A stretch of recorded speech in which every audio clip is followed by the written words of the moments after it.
საღამო მშვიდობისა, ეს არის გადაცემა თვითმმართველობის დრო, რომლის მიზანია ფოთის მუნიციპალიტეტის მერიისა და საკრებულოს მუშაობის შესახებ საზოგადოებისთვის მნიშვნელოვანი ინფორმაციის მიწოდება. დღევანდელი ჩვენი გადაცემის სტუმარი გახავთ ქალაქის მერის მოადგილე ბატონი გიორგი ფარეშიშვილი. მოგესალმებით ბატონ გიორგი, დიდი მადლობა სტუდიაში მობრძანებისთვის. თქვენ უკვე ერთხელ იყავით ჩვენი სტუდიის სტუმარი, მაშინ ნატოსა და ევროკავშირის საინფორმაციო ცენტრის დირექტორის მოადგილის ამპლუაში, ამჯერად უკვე მერის მოადგილის ამპლუაში ბრძანდებით. საკმაოდ საპასუხისმგებლო თანამდებობას იკავებდით მაშინ და აი ვისგან წამოვიდა შემოთავაზება, ვინ შემოგთავაზათ, რამდენი ხანი მიმდინარეობდა მოლაპარაკება და როგორ მიიღეთ გადაწყვეტილება, რომ მერის მოადგილის პოსტი დაგეკავებიათ. ძალიან დიდი მადლობა მოწვევისათვის. მიხარია რომ ძალიან მნიშვნელოვან გადაცემაში ვიღებ მონაწილეობას და მიხარია რომ კვლავ დავბრუნდით თქვენ სტუდიაში, ამჯერად უკვე სრულიად სხვა ამპლუაში და საუბრობთ მეტად საინტერესო საკითხებზე, რომელიც ჩვენს ქალაქს ეხება. ნამდვილად სწორად აღნიშნეთ, მე გახდით ნატოსა და ევროკავშირის საინფორმაციო ცენტრის დირექტორის მოადგილე 2 წლის განმავლობაში, სადაც ნამდვილად საპასუხისმგებლო საქმიანობას ვასრულებდი, იმ გუნდთან ერთად, რა გუნდთან ერთადაც მუშაობდი და ძალიან კარგი გუნდია ეს, მინდა ხაზგასმით აღვნიშნო. და ეტყობა რომ საპასუხისმგებლო საქმეს ვაკეთებდით, ამიტომ შემოგთავაზეს საპასუხისმგებლო საქმის კეთება ამჯერად ფოთში. კი, ბევრს ძალიან გავუკვირდა ამშვენი გადაწყვეტილება, რადგანაც როგორც აფასებდნენ, წარმატებული იყო ჩვენი მუშაობა წინა პოზიციაზე და საკმაოდ კარგი შედეგები დავდეთ ყველამ ერთად. მოლაპარაკებებს და შემოთავაზებას რაც შეეხება, რა თქმა უნდა, ქალაქის მერმა, ბატონმა გოჩაკურდღელიამ შემოთავაზა აღნიშნულ პოსტზე სამსახურის დაწყება.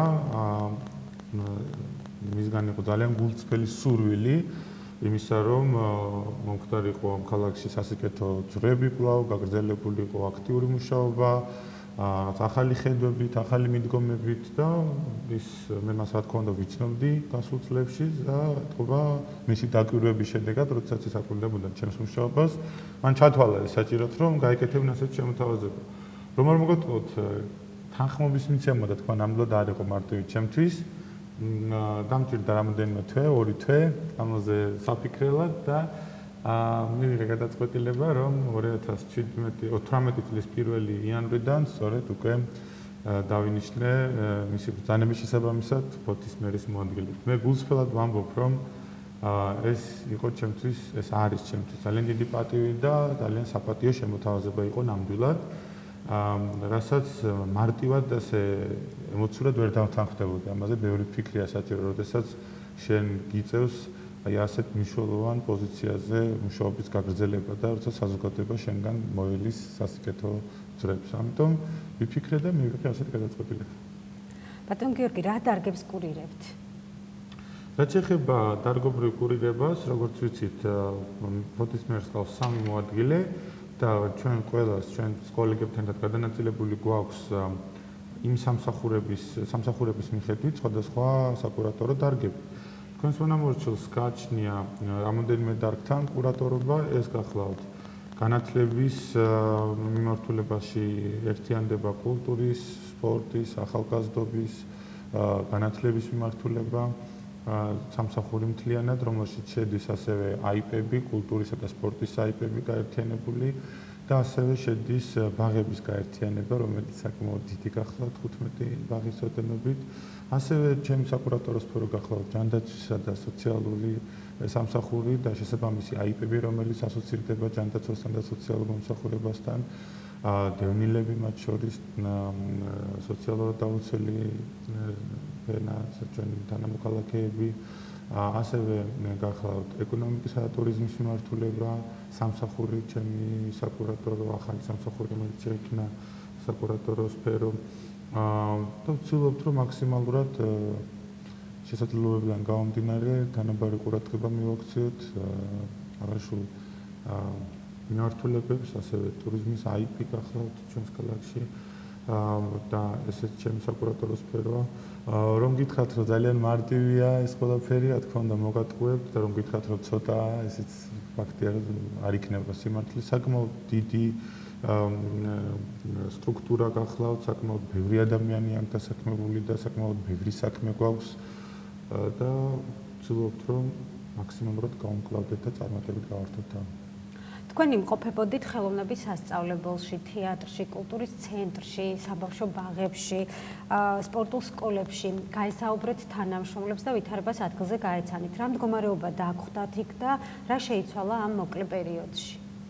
მე პირველ რიგში მინდა აღვნიშნო ის ფაქტი, რომ ძალიან მიხარია, როდესაც ფოთში ვხედავ ამდენ ნიჭიერ ადამიანს ერთად, ამდენ ადამიანს, რომლებიც შეყვარებული არიან თავის ქალაქზე, თავის საქმეზე და მე თავდაპირველად მინდა აღვნიშნო, რომ ჩვენს სხვადასხვა მიმართულებაში ქალაქში მუშაობენ ძალიან დიდი პროფესიონალები, ეს იქნება ფოლკლორის მიმართულებები, ცეკვა, სიმღერა, საესტრადო მუსიკა, ქორეოგრაფიის სხვადასხვა მიმართულება, სპორტის თუ ნებისმიერი ხელოვნების დარგი და კულტურის დარგი, ასევე საგამართლებლო სფეროში, ბაღებში იქნება ეს თუ ჯანდაცვის სფეროში. ძალიან დიდი პროფესიონალები არიან აქ დასაქმებულები და ისინი მართლაც ღირსეულად, აბსოლუტური უმრავლესობა ღირსეულად ემსახურება თავიანთ საქმეს.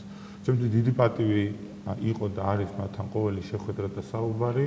აღნიშნულ შეხვედრებზეც მე, რა თქმა უნდა, თავდაპირველად შემოვიარე ყველა ის საკურატორო სფერო, რომელიც მე გამაჩნია, ადგილზე გავეცანი მდგომარეობას, რა რეალობასთან გვაქვს საქმე, რა არის პრობლემა გამოსასწორებელი წინააღმდეგ შემთხვევაში რთული იქნებოდა რაღაც რაციონალური გადაწყვეტილებების მიღება, რადგანაც კაბინეტში არ ხდება კიდევ ერთხელ მხოლოდ იქ ყოფნა და იქიდან ვერ გაიგებ რა პრობლემა აქვს საზოგადოებას და თუნდაც სამსახურებს, რომელთანაც უშუალოდ გიწევს ხოლმე ურთიერთობა, ამიტომ ჩვენც ეს პოზიცია გვაქვს, ვცდილობთ რომ ყოველთვის ვიყოთ ხალხთან, ადგილზე გავეცნოთ პრობლემებს და იქიდან ვიფიქროთ გადაჭრის გზებზე.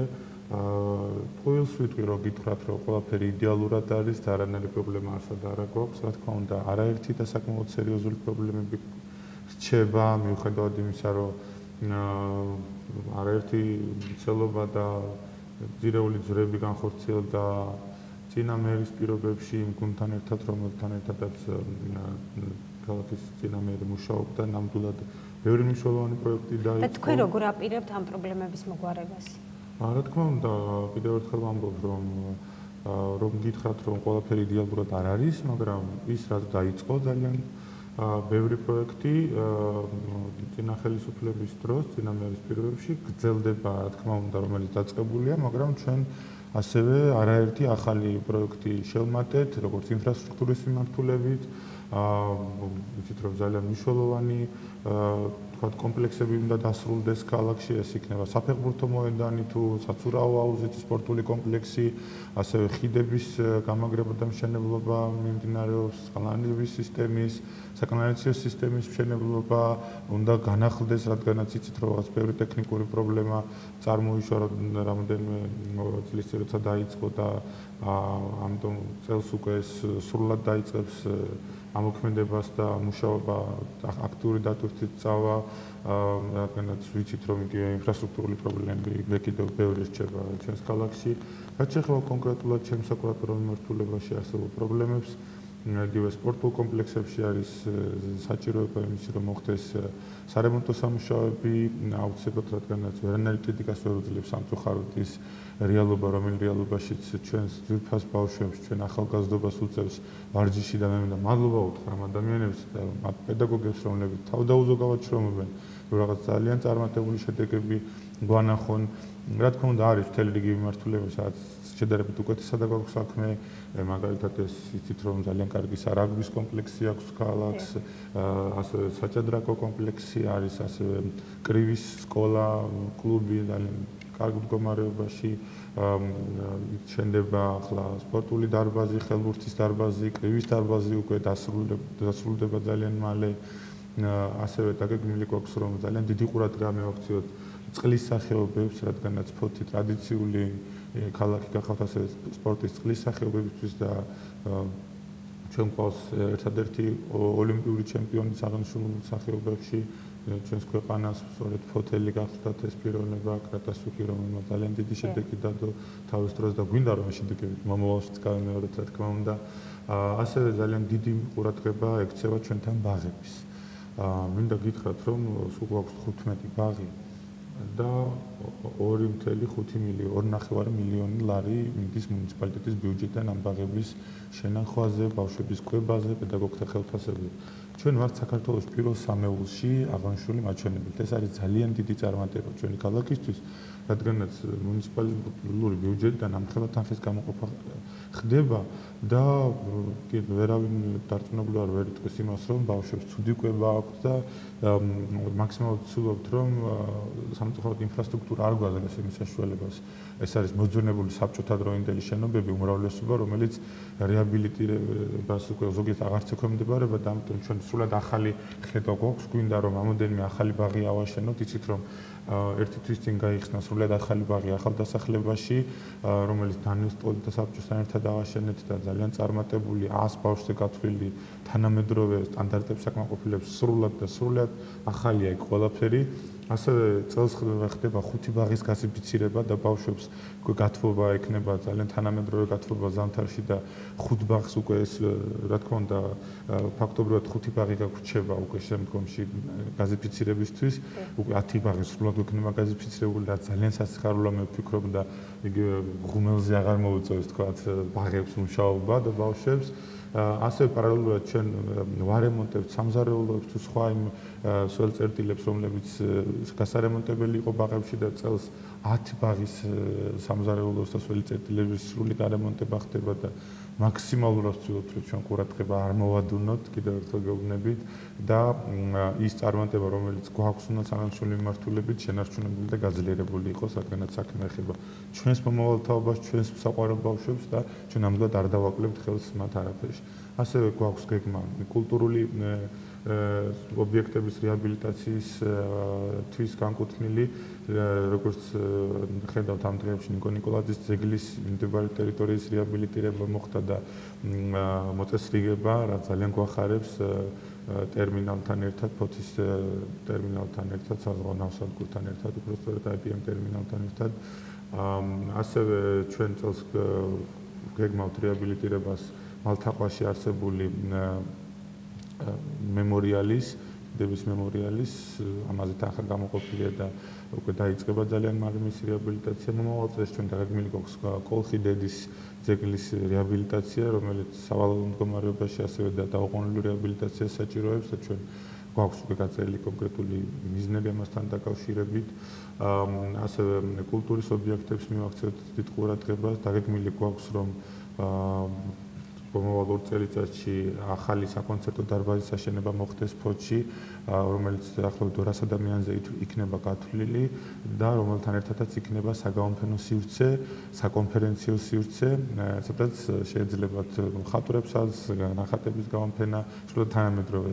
და სად იგეგმება ეს საკონცერტო? მიმდინარეობს სწორედ ადგილის შერჩევა აღნიშნული ობიექტისთვის, ამიტომ თქვი რომ ეს 2 წელზე არის გათვლილი და ეს ყველა მიმართულებით დატვირთ როგორც საკონფერენციო სივრცე იქნება, სულ თავისუფლად შეეძლებათ არასამთავრობო სექტორმაც ისარგებლოს ამით ყველა კონფერენციები ჩატარდება, შეხვედრები ჩატარდება, გაონფენები და პარალელურად საკონცერტო დარბაზი, სადაც შესაძლებელია მოხდეს ასევე ფილმების ჩვენებაც, მოხდეს ასევე სხვადასხვა ღონისძიების გამართვა, სამწუხაროდ ჩვენ არ გვაქვს ესეთი ოპტიმალური ვარიანტი გვაქვს 100 ადამიანზე გათვლილი დარბაზი, რომელიც ხშირად არ არის საკმარისი და გვაქვს თეატრი, რომელიც 400-ზე მეტ ადამიანს იტევს და იცით ახლა მდგომარეობა რომ ამ წუთას თეატრი დროებით ვერ ფუნქციონირებს. ამიტომ ამ საკითხთან დაკავშირებით ჩვენ ძალიან დიდი გულისწყრით ვართ ჩართულები და ფოთის მუნიციპალიტეტის და როდის შეძლებს დასი საკუთარ სცენაზე თამაშს? ჩვენ პირველივე დღეებიდან მე პირადად ჩემთვის პრიორიტეტი გახლავთ რომ ქალაქს რაც არსებობს ასეთი მნიშვნელოვანი დასი, ასეთი ისტორიული თეატრი, რა თქმა უნდა დიდი ყურადღება სჭირდება ამ თეატრს და მათ არაერთი პრობლემა გამოიარეს მთელი ამ წლების განმავლობაში ვიცით რომ მას შენობა საერთოდ არ გააჩნდათ მას შემდეგ რაც დღევანდელი საკათედრო ტაძრის ტერიტორიაზე არსებობდა იცით ადრე თეატრი საბჭოთა ხელისუფლების დროს ეს დიდი პრობლემა იყო მას შემდეგ რაც მათ უკვე საკუთარი შენობა აქვთ ჩვენ ვიცით რომ იქ რაღაცა გარკვეული პრობლემები შეიქმნა პირველივე დღეებიდან ადგილზე არაერთხელ პირადად მე გავეცანი თეატრის ხელმძღვანელობასთან ერთად, დასთან ერთად შევხვდით კიდევაც დას და ჩვენ ძალიან კონსტრუქციულად თანამშრომლობთ. გვაქვს ძალიან კარგი კომუნიკაცია კულტურის სამინისტროსთან, ასევე ინფრასტრუქტურის სამინისტროსთან, რომლებთანაც უკვე მოლაპარაკებები თითქმის დასრულებულია იმ საკითხზე, რომ მოხდება მაქსიმალურად მოკლე პერიოდში საექსპერტო ჯგუფი გამოიყოფა, რომელიც შეისწავლის უკვე კონკრეტულ ხარჯ-საღრიცხვის გეგმას სტადებს და დაიწყება სარეაბილიტაციო სამუშაოები დაჩქარებულად, რომ რაც შეიძლება მოკლე პერიოდში მოხდეს თეატრის ფუნქციონირების სრულად აღდგენა და ჩვენი ძვირფასი დასი დროულად შეხვდეს თავის მაყურებელს, რომელიც ნამდვილად ძალიან დიდი ტრადიციების მქონეა ჩვენს ქალაქში აღნიშნული თეატრი. ამიტომ ჩვენ უკვე გამოვყავით 30,000 ლარი ამ პროექტირებისთვის გასულ კვირას. დამეთანხმებით, რომ იმ წირი ბიუჯეტიდან რაც გვაქვს არ არის ასე ადვილი, რომ გაუთვალისწინებელი ხარჯისთვის უნდა 1 ლარი გამოყო, მაგრამ ჩვენ ყველაფერი გავაკეთეთ საკრებულოსთან ერთად იმისათვის, რომ მოგვეძიებინა აღნიშნული ხარჯები და რამდენიმე დღეში სწორედ საექსპერტო დასკვნების და შეფასება გაკეთდება, დასკვნა დაიდება და უკვე გადავა რეაბილიტაციაზე, რომელსაც განახორციელებთ სწორედ ინფრასტრუქტურის სამინისტროს დახმარებით, კულტურის სამინისტროს უშუალო ჩართულობით, ქალაქის მუნიციპალიტეტის მერია ამას აუცილებლად შეეცდება, რომ დროულად განახორციელოს. მინდა დავამშვიდო ყველა და უთხრა, რომ ჩვენთვის არ არის სულ ერთი ნამდვილად ის რეალობა, რომელიც თეატრში გახლავთ, თუ ნებისმიერ სხვა პრობლემურ ინფრასტრუქტურულ საკითხს შეეხება თუ სხვა ნებისმიერ საქმედან გამომდინარე, ჩვენ ყოველწუთიერ კომუნიკაციაში ვართ საზოგადოებასთან, დაინტერესებულ მხარეებთან, რომ პრობლემები იყოს დროულად აღმოფხვრილი. ბატონო გიორგი, კვირას 15 აპრილს აღინიშნება პირველად ქალაქის დღე. ვის ეკუთვნის იდეა და რა ღონისძიებებია დაგეგმილი? ძალიან კარგი მიზეზი გვაქვს სასაუბროთ ნამდვილად სხვა არაერთთან ერთად, ეს გახლავთ კვირას დაგეგმილი ღონისძიებები და მე მინდა ვისარგებლო შემთხვევით და მოვუწოდოთ ჩვენს თანაქალაქელებს, ქალაქის სტუმრებს, რომ 14-ში და 15-ში ჩაბაცას და კვირასაც მიიღონ მონაწილეობა იმ ღონისძიებებში, რომელიც იქნება ქალაქში. ნამდვილად წელს პირველად აღინიშნება ქალაქ ფოთში ფოთის დღეები, ქალაქის დღეები, ეს არის ძალიან მნიშვნელოვანი ღონისძიება, ფოთის დღეები 2018 წელს პირველად გაიხსნება, რაც წარმოიშვა იქიდან გამომდინარე, რომ თქვენ მოგეხსენებათ ისტორია აქვს საკმაოდ დიდი ფაზისობის დღესასწაულის აღნიშვნას ქალაქ ფოთში. ფაზისობა ეს გახლავთ სახალხო დღესასწაული, ფოლკლორული დღესასწაული, ესეთი სხვადასხვა სანახაობები იმართება ქუჩაში, რაღაც ესეთი ფორმატით მიმდინარეობს და ჩვენ გვინდოდა რომ თითქოს რაღაც ესეთი საზოგადოების აზრიც იყო, რომ იკარგებოდა თვითონ ქალაქი ფოთის როგორც თვითმმართველი ისტორიული ქალაქის მნიშვნელობა და როლი. ამიტომ დამეთანხმებით, რომ ყველა ქალაქს თითქმის აქვს საქართველოში თავისი საქალაქო დღესასწაულები, ხომ?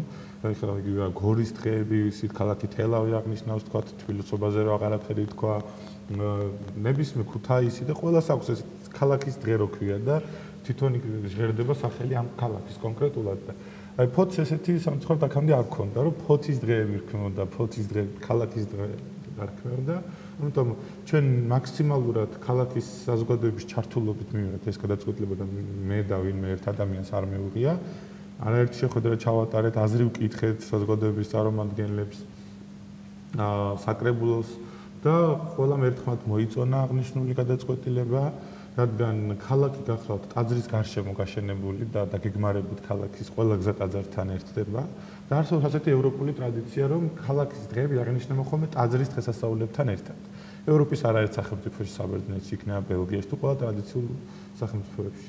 და ჩვენც მივიღეთ ასეთი გადაწყვეტილება, რომ ქალაქის დღე აღინიშნოს ტაძრის დღესასწაულთან ერთად, რომელიც არის კვირაცხოვლობა და ყოველ წელს უკვე ეცოდინება ნებისმიერ ფოთოს, როდის არის ქალაქის დღე, კვირაცხოვლობა ტაძრის დღესასწაულზე, ანუ აღარ იქნება დამოკიდებული ვინმე ადამიანზე, რომ ეს დანიშნოს ზაფხულში, შემოდგომაზე თუ გაზაფხულზე ან ზამთარში. ამიტომ ყველამ უკვე ვიცით, რომ ტაძრის დღესასწაულთან ერთად, ანუ კვირაცხოვლობა ხო ყოველთვის ვიცით, როდის არის, ამ დღეს იქნება ქალაქის დღეც. წელს პირველად, სწორედ 15 აპრილს კვირაცხოვლობას აღნიშნავთ ამ დღეს. ველოდებით ყველა თანაქალაქელს, რომ მიიღონ მონაწილეობა. ძალიან საინტერესო პროგრამა იქნება იმ წირი რესურსებით სამწუხაროდ, რომელიც გვაქვს, მაგრამ ჩვენ შევეცადეთ, რომ ეს ყველასათვის ხელმისაწვდომი ყოფილიყო. 14 აპრილს, ანუ შაბათს დღეს ეს ყველაფერი დაიწყება, არაერთი გამოფენა იქნება, როგორც ფოთის მუზეუმში, ასევე იქნება ეს გამოფენები ფოლკლორის ცენტრის დარბაზში, რუსთაველის რკალზე, სახელოვნებო ცენტრის დარბაზში, ხუთის ნახევარზე, ასევე 5 საათზე თვითმმართველობისადმი მიზნული ღონისძიება დაიწყება საღამოს სახელოვნებო ცენტრის დარბაზში, ფოლკლორის ცენტრში. ძალიან საინტერესო ღონისძიება ქალაქის ისტორია, 125 წლიანი ისტორია შეეხება ჩვენი ქალაქის, სადაც ასევე 18 წარმატებულ ადამიანს მადლობის სიგელები გადაეცემა ამ სულ ღონისძიებაზე მუნიციპალიტეტის სახელით, მათი კეთილსინდისიერი საქმიანობებისთვის ეს იქნება მადლობის სიგელი. რაც შეეხება კვირას, უკვე 15 აპრილს ქალაქის დღეს იქნება ასევე ხვალ ღამისთევით წირვა იქნება, ანუ 14-ში ღამე იქნება ღამისთევის წირვა. 12 საათზე დაიწყება საკათედრო ტაძარში 14 აპრილს, ხაზგასმით აღნიშნა 12 საათზე ღამის, რომელსაც მღვდელმთავარი აღავლენ სამღვდელოებასთან ერთად.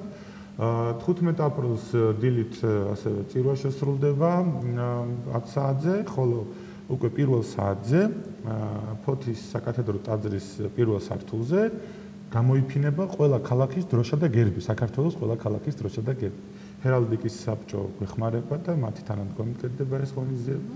ხოლო 2 საათზე ჩვენ დავიწყებთ კვინტეტ ურმულის, ფოლკლორული კვინტეტი ურმული, ძალიან მსოფლიოში ძალიან ცნობილი, კარგი აკადემიური ანსამბლის კონცერტს, რომელიც ტაძრის 5 წლის იუბილეს მიეძღვნება. ტაძრის გახსნის დღეც გახლავთ 15 აპრილის წოლე.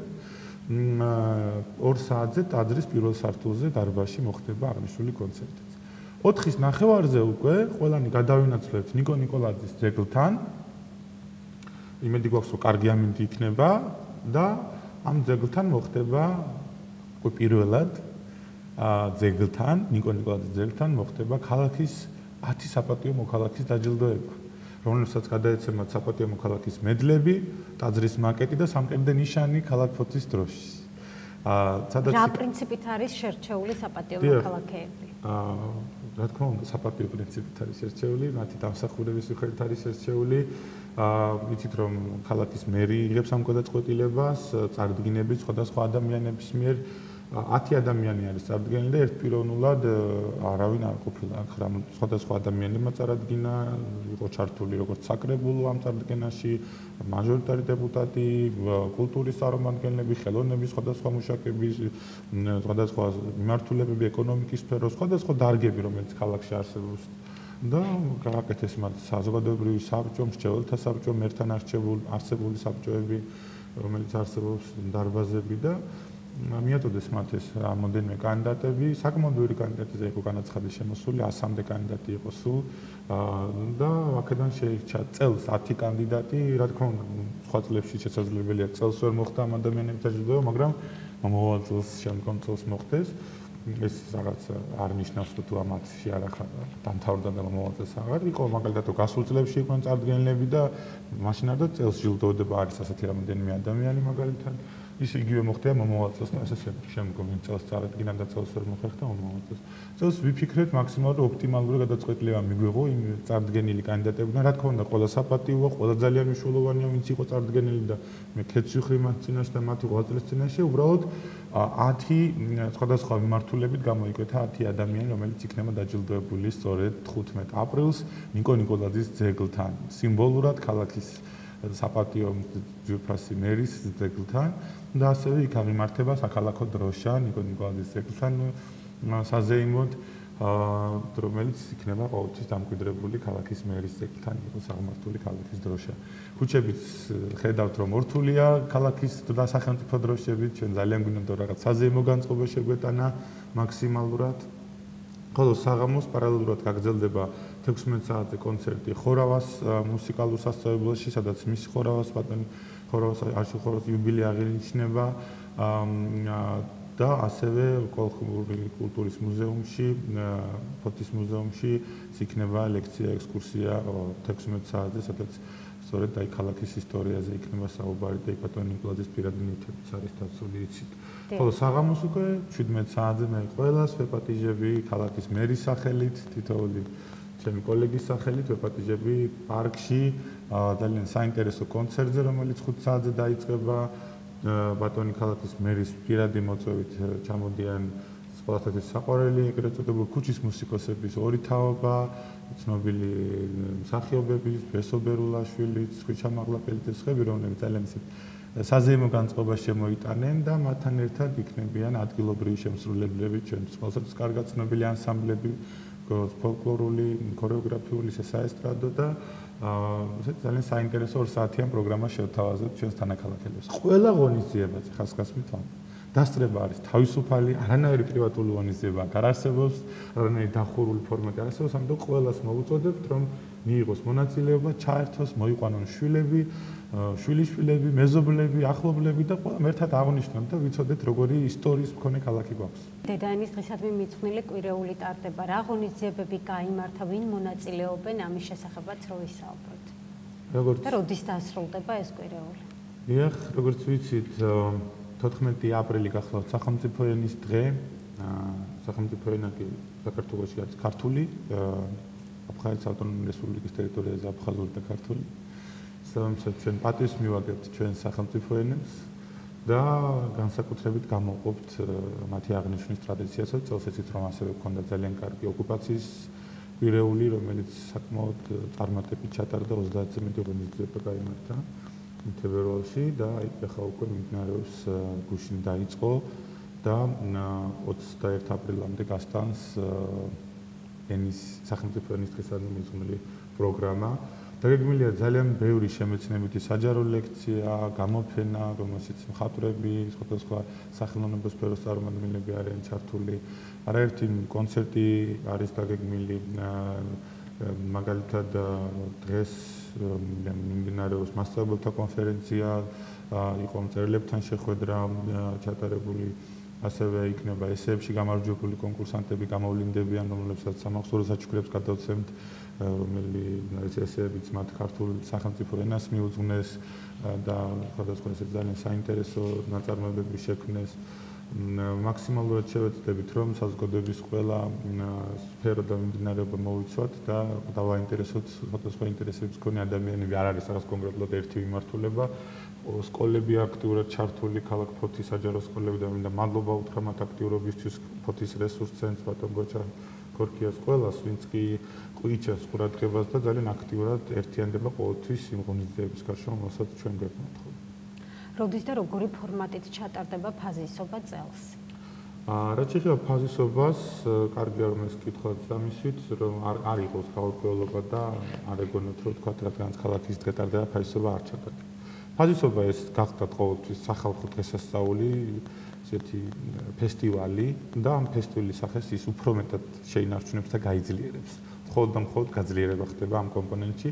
ფაზისობას ჩვენ ვფიქრობთ, რომ ტურისტული მიმართულება უნდა მიეცეს და ესეთი ღია საჯარო მიმართულება და ზაფხულში არის ეს დაგეგმილი ივლისის პირველ შაბათ-კვირას 7 ივლისს. უკვე თარიღი ცნობილი გვაქვს და ჩვენ ვემზადებით ამ ყველაფრისთვის. წელს ვფიქრობთ, რომ ძალიან საინტერესო და მასშტაბური იქნება და ამისთვის უკვე ვემზადებით, დაწყებული გვაქვს.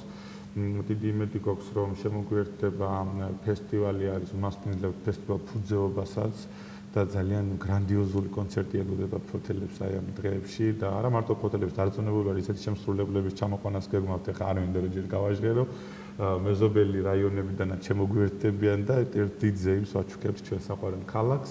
ეს იქნება სახალხო დღესასწაული, ველოდებით უცხოელ ტურისტებსაც, ადგილობრივებსაც, რომლებიც ვთქვათ ქობულეთში, ბათუმში თუ მიმდებარე ტერიტორიაზე თვითონ ფოთში იქნებიან ჩამომბრძანებულები, ველოდებით ჩვენ რეგიონის ქალაქებს, რომლებიც მოწვეული გვეყოლებათ და თავიანთ შემოქმედებას წარმოადგენენ სამეგრელოს რეგიონის ქალაქები. ასევე ჩვენ ველოდებით მაქსიმალურად რომ იქნება ძალიან აქტიური ჩართულობა ჩვენი თანაქალაქელების უშუალოდ იქნება სპორტული ღონისძიებები, რომელიც გაიმართება ჩვენ სასანაპირო ზოლზე, დაგეგმილი არის რომ ჩატარდეს ქვიშაზე ჩემპიონატი ფეხბურთში, ხელბურთში, ასევე არის მარათონი ძალიან კარგი დაგეგმილი, ველომარათონია დაგეგმილი, სხვადასხვა სპორტული აქტივობები გვექნება, ესეთ საზაფხულისთვის დამახასიათებელი, რა თქმა უნდა.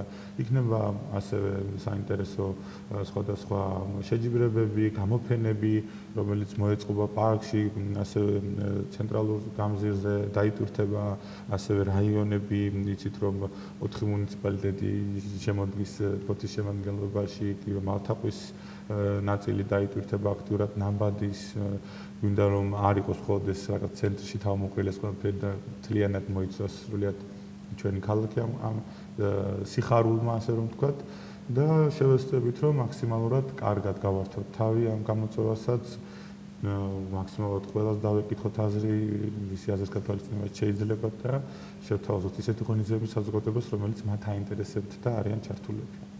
ბატონ გიორგი, ეს წელი ნიკო ნიკოლაძის წლად არის გამოცხადებული.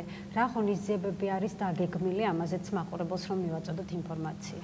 ძალიან საინტერესო წელი გვაქვს წელს, თქვენც უკვე არაერთხელ აღნიშნეთ და ბევრი საიუბილეო ღონისძიება ემთხვევა, ისე აიწყო, რომ იგივე 100 წელი არის პირველი რესპუბლიკის შექმნიდან მაისში და აქაც ჩვენ უკვე აქტიურად პროგრამა მზად გვაქვს და სახელმწიფო ცენტრალურ ხელისუფლებასთან ერთად ძალიან აქტიურად აღინიშნება წელს ეს ფოთში და აქაც ვიწევ ჩვენს თანაქალაქელებს 26 მაისს არაერთი აქტივობა გვექნება. ასევე არის მუზეუმის 80 წლის იუბილე ფოთის ისტორიული მუზეუმის და დიდი ნიკო ნიკოლაძის დაბადების 115 საიუბილეო წელი გახლავთ. ბატონ ნიკო ნიკოლაძე ეს არის გენია ქართული რეალობის და უახლესი ისტორიის, რომელმაც თავის დროს, თავის მოღვაწეობის ეპოქას ერთი საუკუნით მაინც წინ გაუსწრო. ან იმდენად დიდი საქმეები წამოიწყო ჩვენ სახელმწიფოში და ჩვენ გვინდა რომ საკადრისი პასუხი მივაგოთ და პატივი მივაგოთ მის აი ამ წამოწყებას. იგივე 5 აპრილი იყო მისი გარდაცვალების 90 წელი და ჩვენ ვიყავით მთაწმინდაზე და პატივი მივაგეთ მის ხსოვნას. მათ შეეხება უკვე ოქტომბერში იქნება საიუბილეო ღონისძიებები. გეკმავთ გაიხსნება კოშკი, ნიკოლაძის კოშკი საზეიმოდ და მისი პირადი მემორიალური ნივთები იქ განთავსდება. ასევე აღდგება სამერო მედალი, რომელსაც ბატონი ნიკო ნიკოლაძე ატარებდა როგორც ქალაქის თავი და გვინდა რომ ახალ ტრადიციას ჩაუყაროთ საფუძველი, რომ ასლი კეთდება აღნიშნული სამერო ნიშნის, რომელსაც ატარებდა ბატონი ნიკო ნიკოლაძე და ტრადიციულად ქალაქის არჩეული მერებმა გადასცენ უკვე შემდგომ მერებს და ეს ტრადიცია გვინდა რომ შესრულდეს ხოლმე ის კოშკში, მის დროს აშენებულ კოშკში. ასევე წელს დაწესდება ნიკოლაძის სტიპენდიის დაწესება გვინდა ქალაქის მერიას, რომელსაც ბატონი ნიკო ნიკოლაძის სახელი ერქმევა და წარმატებულ ახალგაზრდებს გადავცემთ სტუდენტებს. ასევე გვაქვს ძალიან დიდი სურვილი რომ პრემიაც დაწესდეს, ნიკოლაძის პრემია, რომელიც გადაეცემა ქვეყნის აღშენებლობაში შეტანილი განსაკუთრებული წვლილისათვის ჩვენს ქვეყნის სასახელო ადამიანებს, არა მარტო ფოთის რეალობაში, არამედ სახელმწიფოებრივი მნიშვნელობის პრემია გვინდა რომ ჩვენ დავაწესოთ. ნიკო ნიკოლაძე დიდი მეცენატი აღშენებელი ადამიანები ბრძანდებოდა და ვფიქრობ ჩვენ ვართ მისი სამართალმემკვიდრეები, ჩვენი ქალაქი და ნამდვილად გვეკუთვნის რომ მისი სახელი განსაკუთრებით ჟღერდეს. მაქსიმალურად მოხდება პოპულარიზება მისი სახელის, არაერთი ღონისძიება ჩატარდება კულტურული თუ სხვა სახის. ასევე იქნება ასეთი წინასწარ არის დაგეგმილი საკრებულოსთან ერთად გვაქვს სურვილი საკრებულოს ინიციატივა არის და მე მივესალმები ამ ინიციატივას. საკრებულოს წევრი ბატონ თორნიკე ერთადაც გქონდა ინიციატივა რომ საკრებულოს ხდომათა დარბაზს მიენიჭება დიდი ნიკო ნიკოლაძის სახელი და ამას ალბათ საკრებულო განიხილავს და დადებით გადაწყვეტილება იქნება მიღებული რომ იცით რომ პირველი საკრებულო სწორედ მის ხელმძღვანელობის პერიოდში შეიკრიბა ასევე და ესეთი ძალიან სახელმწიფოებრივი ნიშნები გარდა იმ ინფრასტრუქტურული პროექტების რომელიც მან შექმნა დაიწყო მისი ქალაქის მერობის პერიოდში, ასე რომ ვთქვათ. ამიტომ ჩვენ მაქსიმალურად თანამშრომლობთ აღნიშნული საიუბილეო წლის პირობებში კულტურის სამინისტროსთან და მე მინდა მადლობა უთხრა კულტურის და სპორტის სამინისტროს, რომლებიც დაუზარალად გვერდში ვიდგანან და ძალიან გვეხმარებიან რომ წარმატებით ჩავატაროთ ჩვენ ღონისძიებები. ბატონ მინისტრს გიორგაძეს, ლევან ხარატიშვილს მის მოადგილეს ყველას, იმიტომ რომ ვერ წარმოიდგენ თქვენ ამ ხელმძღვანელობა აქვს, როდესაც ცენტრალურ ხელისუფლება ასე ერთობლივად რამდენი რაიონი ხო, რამდენი ქალაქია და ყველას თავის მოთხოვნილება აქვს და არასოდეს ჩვენს თხოვნას არ ტოვებენ ისინი ყურადღების მიღმა, ასევე სხვა სამინისტროებიც და მაქსიმალურად ვცდილობთ რომ ეს თანამშრომლობა ასე წარმატებით გავაგრძელოთ.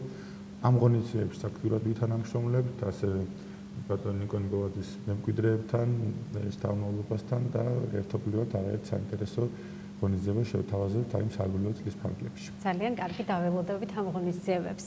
ბატონ გიორგი, საინფორმაციო ცენტრი ნატოსა და ევროკავშირის შესახებ უვიზო მიმოსვლაზე საინფორმაციო შეხვედრებს კამპანიას ატარებს. შეხვედრა გამართეს თქვენმა კოლეგებმა ფოთში. თქვენ ამჯერად რამდენად იყავით ამ კამპანიაში ჩართული?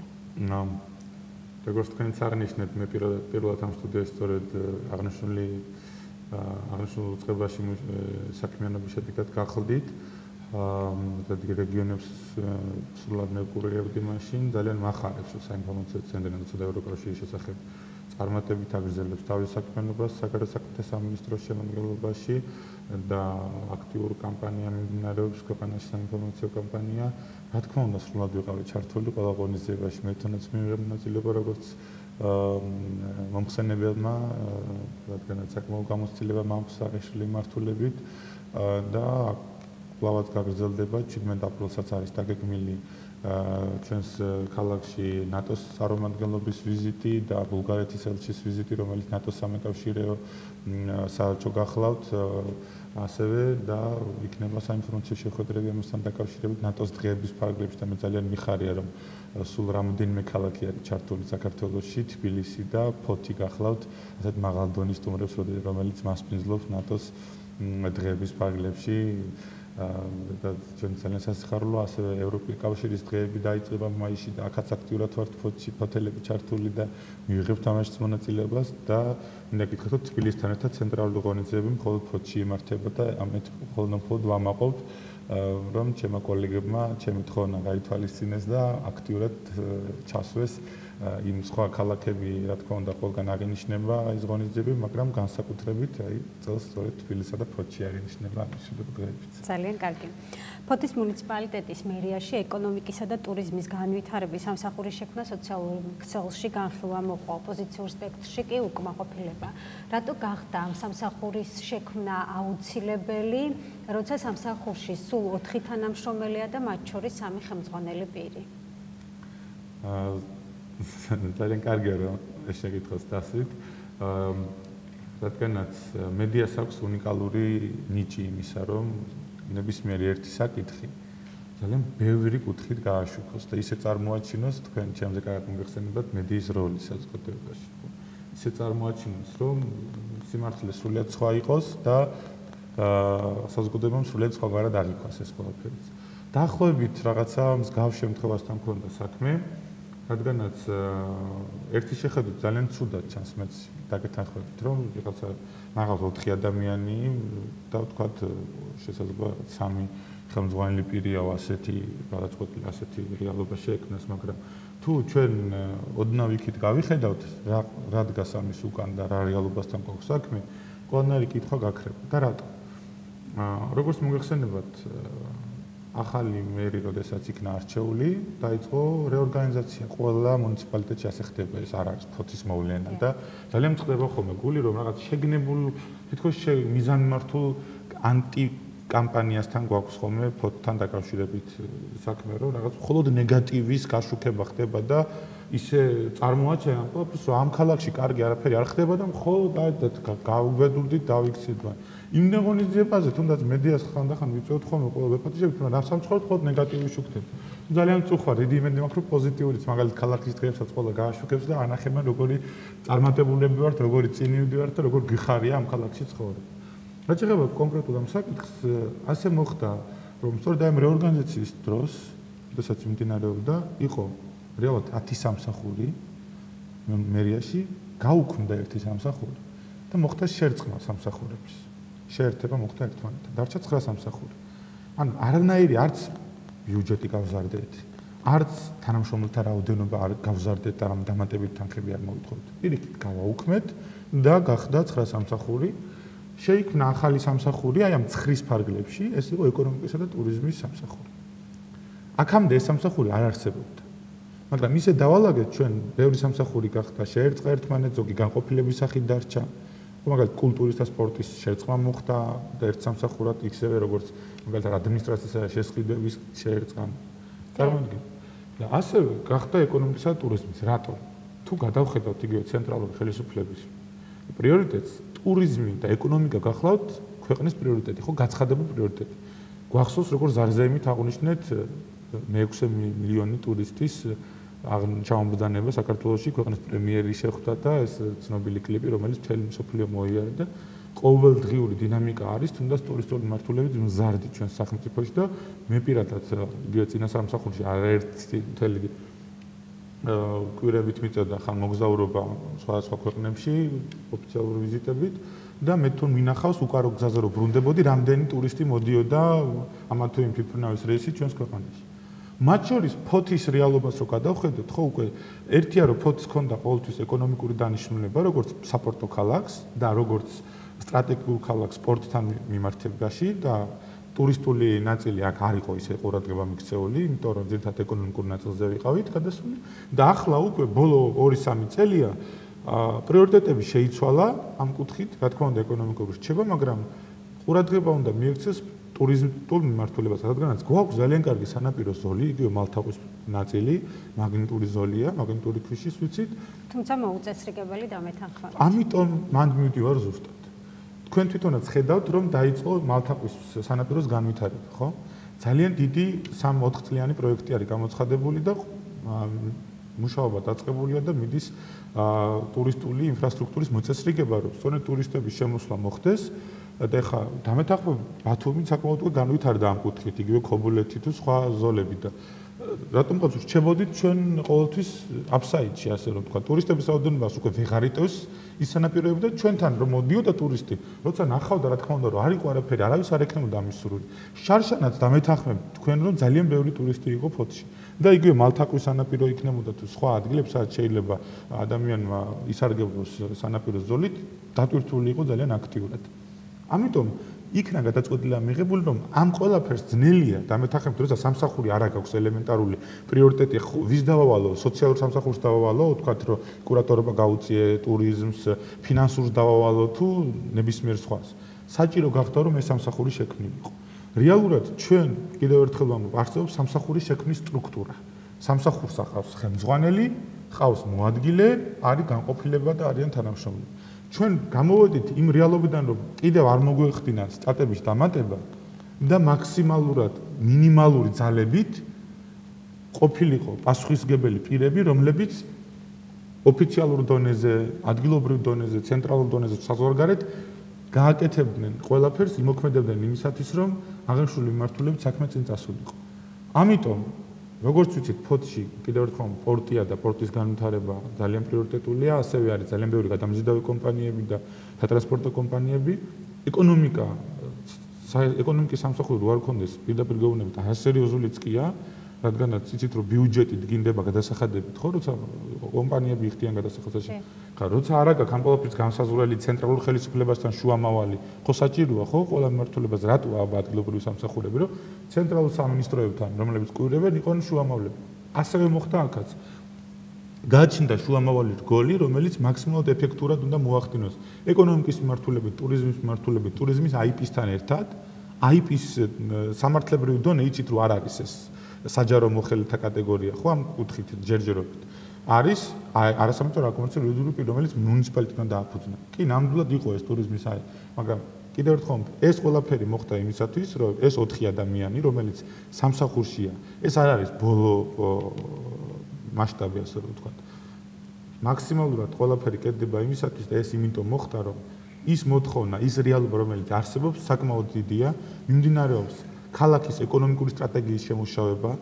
მე თვითონ გახდით ბრიუსელში, შეხოთაშორის სიამაყით უნდა აღვნიშნო, რომ 600-მდე წარმომადგენელი იღებდა მსოფლიოს 40-ზე მეტი ქვეყნიდან მონაწილეობას.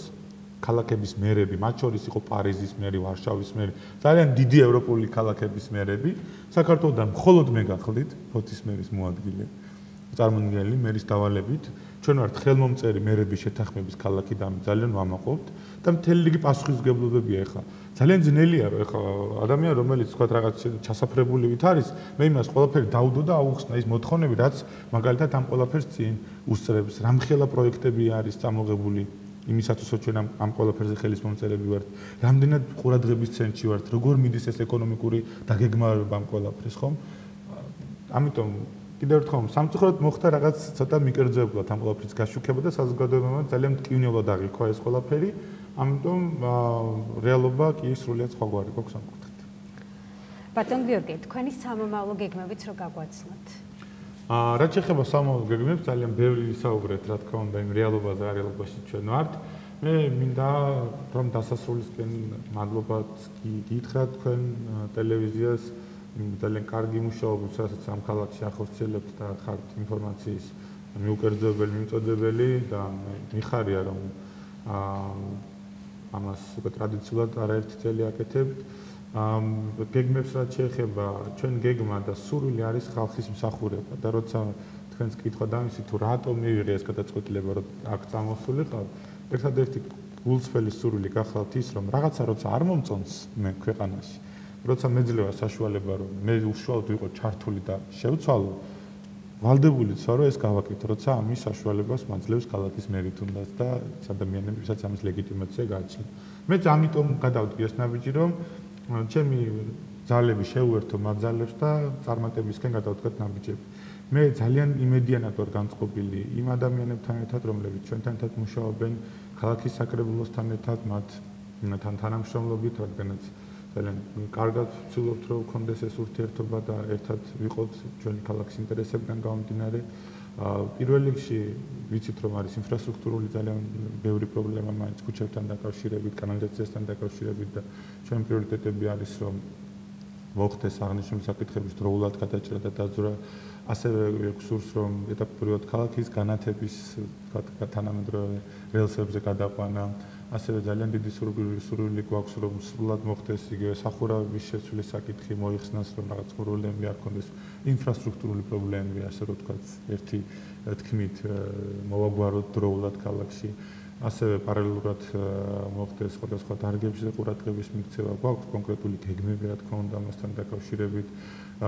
და როგორც უკვე ვისაუბრეთ, პრიორიტეტები კვლავ არიან ჩვენი მომავალი თაობა, ახალგაზრდები, ბავშვები, რომლებიცაც კეთდება ეს ყველაფერი, ჩვენი თანაქალაქელები, სოციალური დაუცველები, მაქსიმალურად ვცდილობთ რომ არაერთი 20-ზე მეტი სოციალური პროგრამა გვაქვს, ჯანდაცვის პროგრამა წარმოადგენთ ეს რამდენი ხო?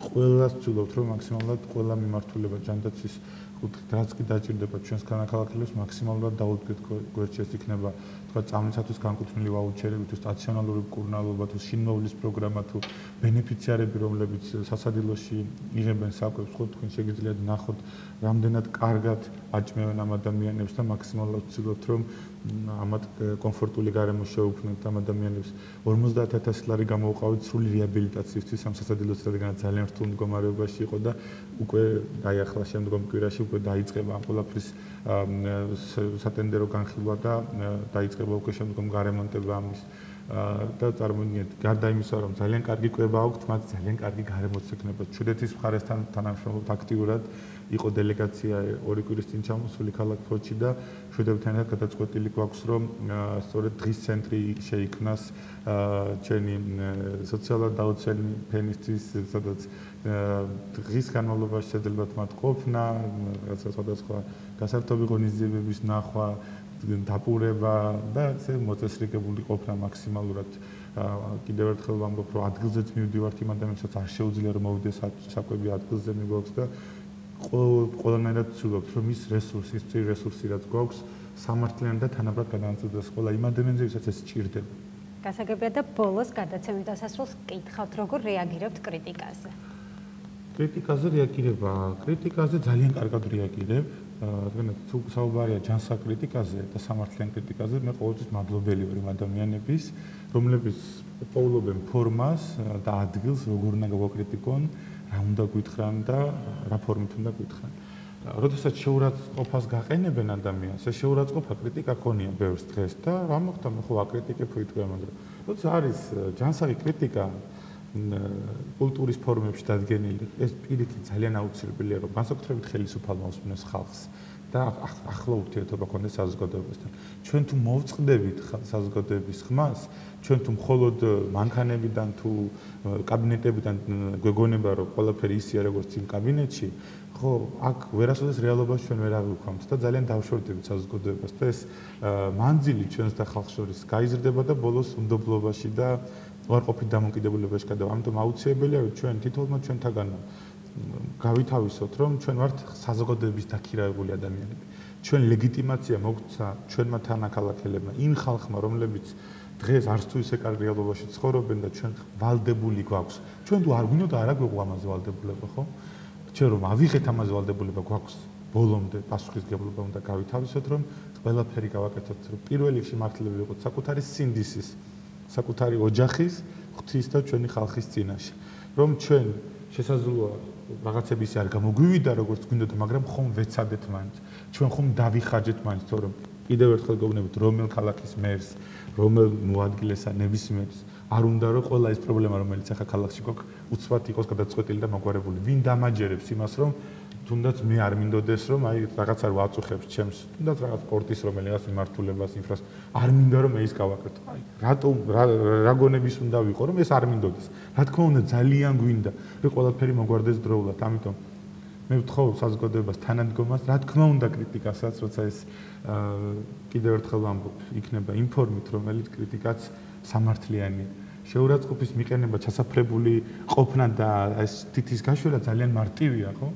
თავარი არის, რომ ხარი მხარს მივცეთ, ერთი გულით, ერთი სულით ვიყოთ ახსილები, რომ შევცვალოთ ის რეალობა კიდევ უფრო უკეთესობისკენ, რა თქმა უნდა, რომ ყოველდღურად ამას ვცდილობთ, რაც გვაქვს და განვავითაროთ ჩვენი ქალაქი, რადგანაც მართლა გვაქვს უნიკალური ფოთი, საოცრად დაგეგმარებული, საოცარი ადამიანებით აქ ცხოვრობენ. მე აღფრთოვანებული ვარ ამ ადამიანებით, როგორი სტუმართმოყვარეები, როგორი გულიანები, როგორი საოცარი სიყვარულის ნიჭით დაჯილდოებულები. იცით, როდესაც მე ჩამოვედი, პირველი ვინც მხარდაჭერა გავამიცხადა და იყო ყველაზე ასაკოვანი საპატიო ფოთელები, ესე იგი ყველაზე უხუცესები ფოთის, რომ მოვიდნენ და ისე ბაბუ ასეთი სიტყვები თუ ბაბუ აბა იმედი გვაქვს და აბა თქვენიცით და ეს იმხელა რამეს ნიშნავდა, ჩგანა ის შორიდან კი არ დამიწყეს რაღაც მაგიდის მეორე მხარიდან მათ ხურება, რომ ეს პატარა ბიჭი თქვათ ვინ არის არა, აი ეს განსაკუთრებულება აქვს ამ ქალაქს. ტრადიცია აქვს ძალიან დიდი ამ ქალაქს სიყვარულის, მეგობრობის და მე მინდა რომ მაქსიმალურად ყველას ჩვენს ახალ თაობას, მომავალ თაობას უხაროდეს და იამაყებოდეს ამ ქალაქში სიარულის, სტუმრების მიღება, გასტუმრება თუ მუშაობა თუ სწავლა. და ჩვენ ამისათვის ყველაფერს გავაკეთებთ, რომ ის რეალობა შეიქმნას, როგორი რეალობაც ჩვენს ყველაზე იდეალურ ფიქრებში არსებობს. ძალიან დიდი მადლობა ბატონ გიორგი სტუდიაში მობრძანებისთვის და გადაცემაში მონაწილეობისთვის. ეს იყო თვითმმართველობის დრო და შეგახსენებთ, რომ ჩვენი გადაცემის სტუმარი გახდათ ფოთის მუნიციპალიტეტის მერის მოადგილე ბატონი გიორგი ფარეშიშვილი. კარგად ბრძანდებოდეთ.